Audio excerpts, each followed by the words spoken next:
Xin chào các bạn, chào mừng các bạn đã trở lại với tập tiếp theo của Live Abroad Podcast. Mình là Ánh. Mình là Thái. Rất xin lỗi các bạn về thời gian vừa qua bọn mình không làm được những số mới tiếp theo bởi vì là phần lớn là do bọn mình vẫn đi chơi. Hy vọng các bạn cảm.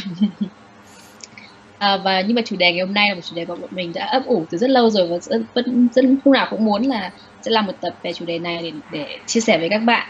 Đó là về việc viết bài nghiên cứu và trích dẫn các bài báo nghiên cứu.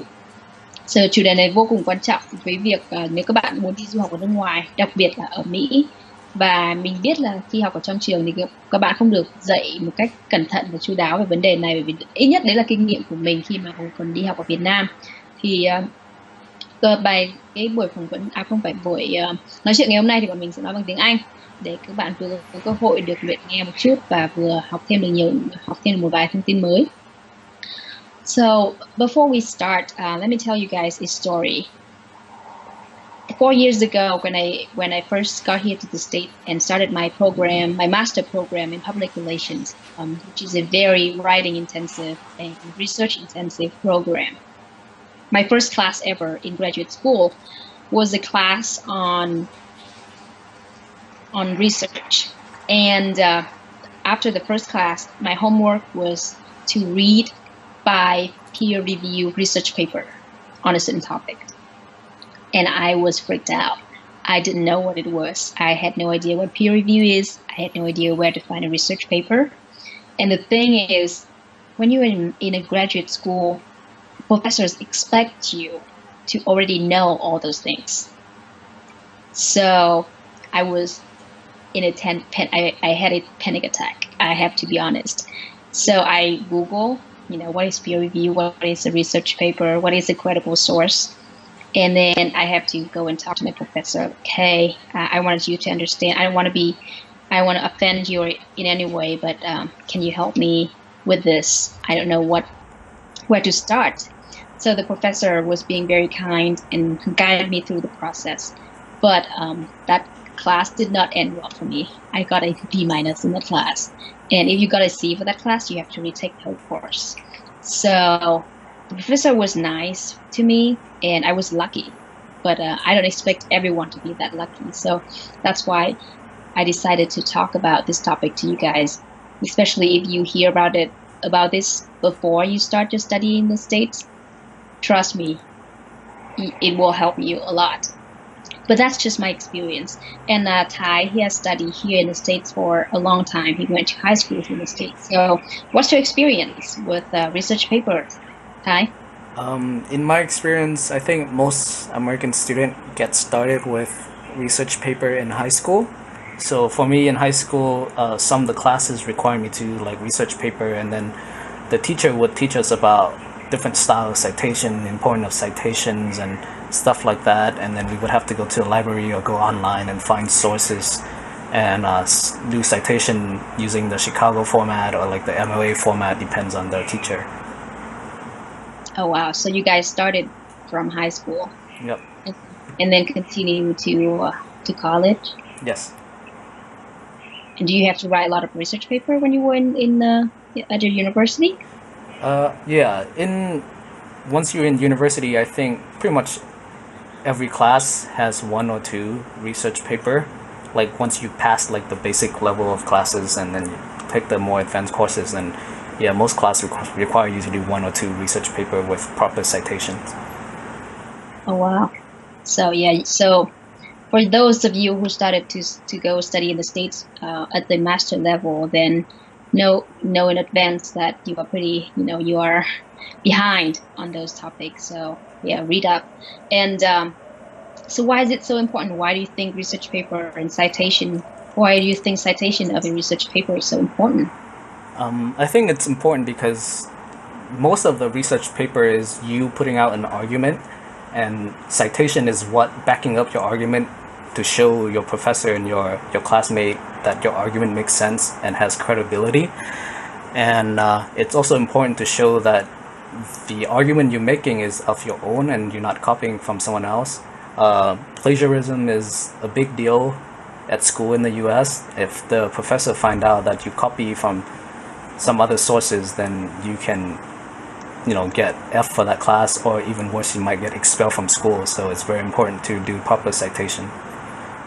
And that has happened, right? I've heard a lot of stories of students. Yeah, and it's get more sophisticated too. The professor now has like all these software. They can just copy your essay into this software, and it would tell them if you copying from someone else. Yeah. So, but if you paraphrase from someone else and give proper citation, then you'll be fine, right? Yes. You can still use other people's words, but you have to paraphrase it. Right.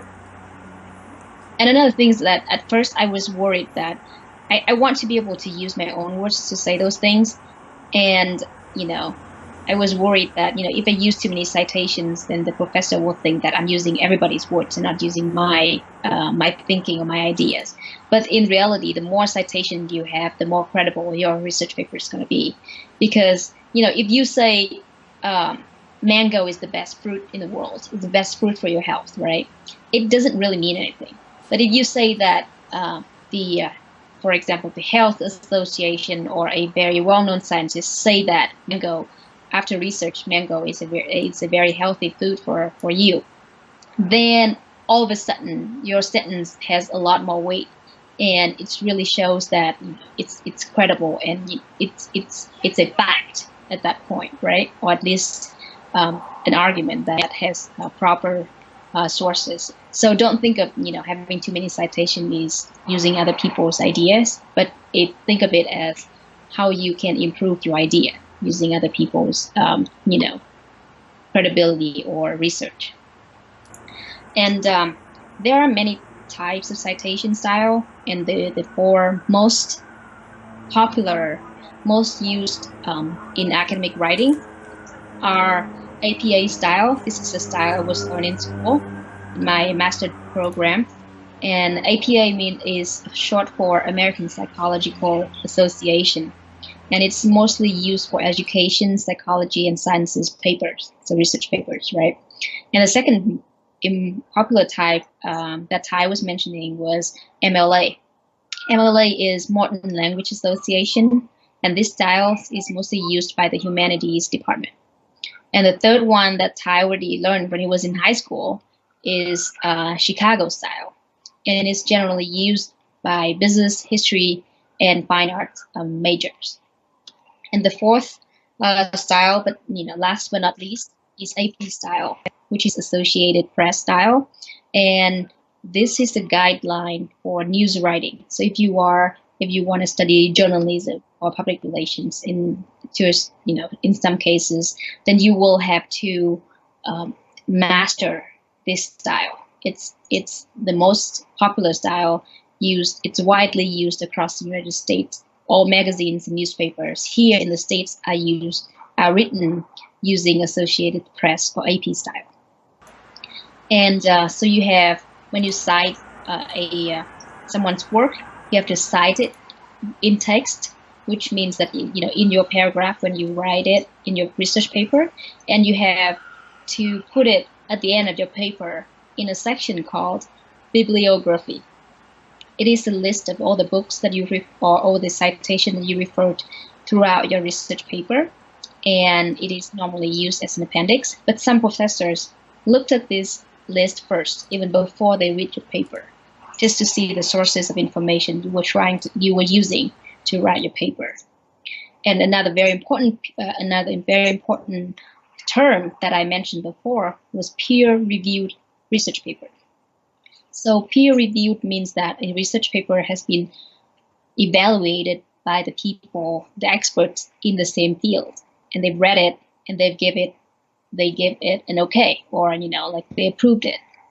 And that's where most academic writings you have to cite or source or use a peer-reviewed research paper to show the credibility of your paper. If it's not peer-reviewed, it means that anyone can write it, and that's why Wikipedia is very highly frowned upon to use for academic writing, because anyone can write a post on Wikipedia, right? So you should, I know that all of us, we do read when we want to learn about something new, we read Wikipedia, but you are not allowed to, or you're not encouraged to use Wikipedia as the main source. So all of those terms are extremely important. I can't stress how important they are.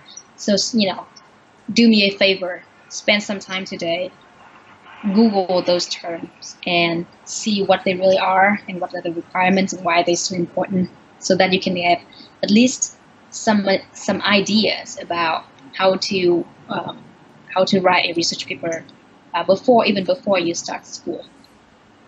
So with all these different styles and the importance of research paper and peer review paper, where we can find a credible source of research paper, you think? I think the easiest way is to use Google Scholar. Google Scholar has like a database of all these journal articles, and it gives you link to like free download of some of the article, and then you can also link your school library credential to Google Scholar, and then Google would give you a download link for all these article. So most of the journal article in the US is, or just journal articles in general, is not free, so you need to log in using your school credential to download them. And then for the one that you cannot download through Google Scholar, you can search on your school library website to maybe have some download link there, or you can, maybe they have a physical collection that you can go and scan, or you can request an interlibrary loan through the school to get the article from some other school libraries. And there are restrictions on the number of pages you can scan or copy. So make sure you ask your librarians or read on your school website about the policy before you do that. If not, then it will be a violation of copyright, and we don't want that to happen to you. So be very careful. And so those are the very important information about research paper and citation. And I hope you take this seriously as much as we do, because we're not, like I said before, in Vietnam, it's not that huge of a topic, but here in the States, it's extremely important. And you don't want to make mistakes when you write a research paper, because it could be an end of a career if you're not careful. So I hope you guys enjoy this topic. I hope you will do more research from the topics that we've suggested to here today. And please feel free to reach out to us anytime on our Facebook page if you have any questions or if you have anything that you want us to talk more about. But in the meantime, I hope you guys have a wonderful week. And until next time, we'll see you later. Bye.